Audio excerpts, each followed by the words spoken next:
Chapter 15. I was mad, Cole said, glancing nervously around the circle. When I went to the island, I wasn't thinking straight. I didn't realize you were all trying to help me. I thought sending me away was just your way of getting rid of me. I went there just to avoid jail. Cole struggled with his words. I know I was wrong, and I know I can't go back to the island after what I did. That's okay. As he handed the feather to his mother, strong doubt showed in the eyes of the circle members. He had lied to them so often, they were numb to his words now. I know that Cole has changed some, his mother began, her voice surprisingly strong. Since the attack, I've seen a difference in his attitude. For the first time, he's talked openly with me. I don't know what should happen to him now. I feel like I'm just trying to pick up the pieces myself. She dabbed at her eyes. I just hope there are pieces left to pick up. She handed the feather on. As each member spoke, nobody argued for Cole's release. Even Cole's lawyer spoke in terms of a reduced jail term for good behavior. Each circle member expressed regret for what had happened. All of them thought it was time to return the case to the courts. The only person to speak in Cole's defense was Garvey. I don't know what all happened on that island, he said, but there has been a change in Cole. Of that, I'm sure. Whatever we decide to do, I hope this change is allowed to continue. When Peter's lawyer received the feather, she held it indifferently beside her as if it no longer held meaning. This whole thing has to stop now, she said strongly. No more. Too many people have suffered and paid a price on account of Cole Matthews. Maybe someday he'll find a way to be a productive member of society. For now, it's the welfare of society that must be considered. 2 days on an island is hardly enough time to change someone. This circle needs to know that Peter Driscoll is not rehabilitating well, either physically or emotionally. He has slurred speech and diminished coordination. This is Cole's fault. It's not something Cole can fix, but he can face the consequences. Even now, he refuses to admit the complete truth. I understand he claims that a pure white bear attacked him. Does he really expect anybody to believe such a thing? I'm told no such bear exists in the area he was sent. The lawyer spoke firmly. Circle justice has proved to be a waste of time. It's time for Cole to face real consequences. She handed the feather back to the keeper. The keeper ran her fingers over the feather to straighten it as if trying to fix the damage suffered by the circle. When she finished, she turned to Edwin. Do you have anything to share? Edwin nodded. Can I ask Cole to help me with the demonstration? When the keeper nodded, Edwin stood and walked to the open end of the room. He motioned for Cole to follow him. Every eye followed their movements. Okay, the Tlingit elder began. Let's pretend this line is life. He pointed out a seam in the linoleum flooring that crossed the room. He placed Cole on one side and stood himself on the other. Cole and I are going to walk the length of this line as if going through life together. This line represents a bad path that I want Cole to move away from. I have 2 ways to get him away. Edwin began leaning into Cole as they walked forward. Cole instinctively pushed back. They walked forward, pushing on each other harder and harder. Soon they were both struggling. When they reached the other end, Edwin had succeeded in pushing Cole only a couple of feet away from the line. Breathing hard, Cole eyed Edwin with distrust. Okay, let's walk the other direction and try to do the same thing in a different way, Edwin said. As Cole turned, suddenly Edwin rushed at him and shoved him hard with both hands. The push sent Cole sprawling to the floor yards away from the line. Startled, Cole scrambled to get to his feet. Edwin offered a hand and helped him up. Cole fought the urge to hit or shove the elder. You caught me off guard, he said.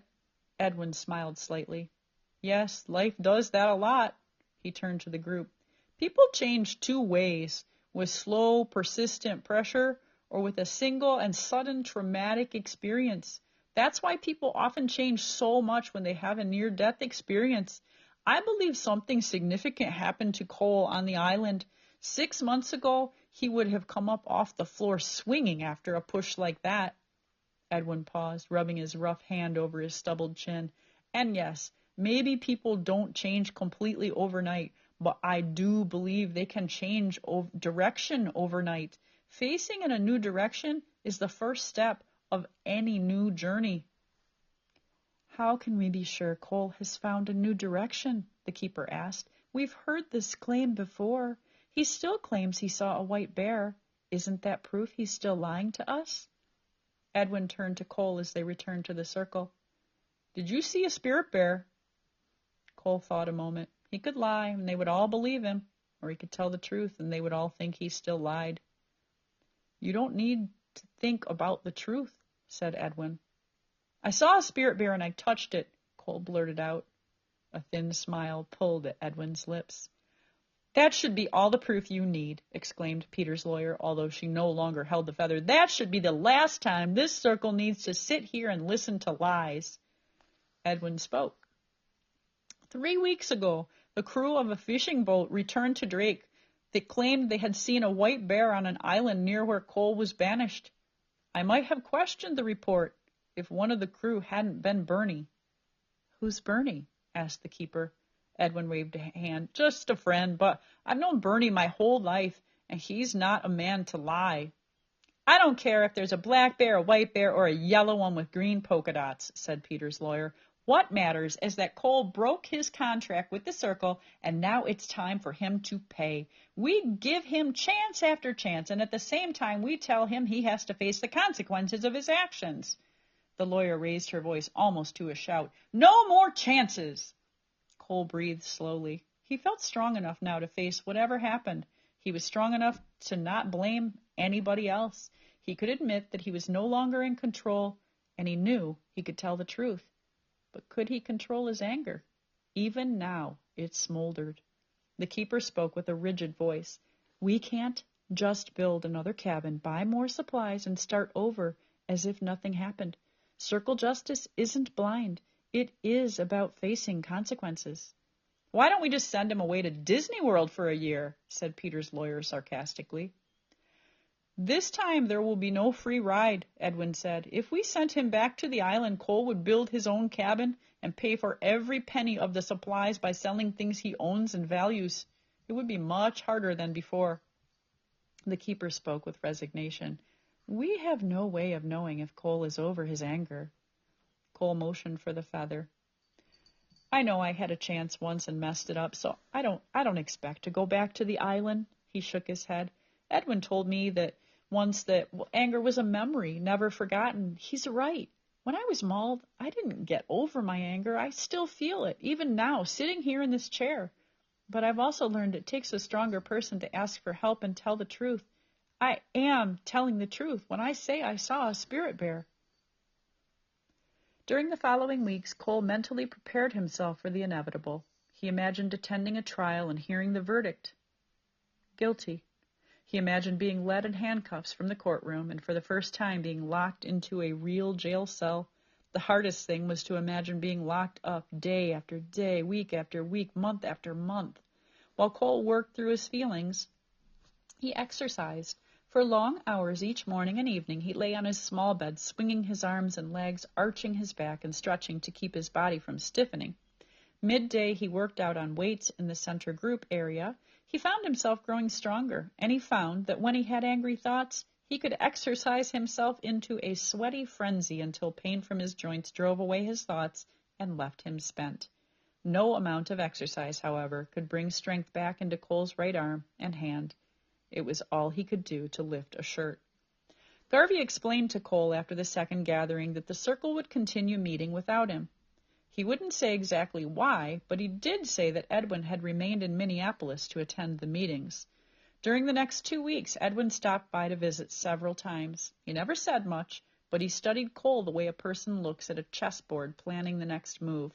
When he spoke, he asked pointed questions without explaining himself. After each visit, he left without saying goodbye. All he ever mumbled was, "Gotta go."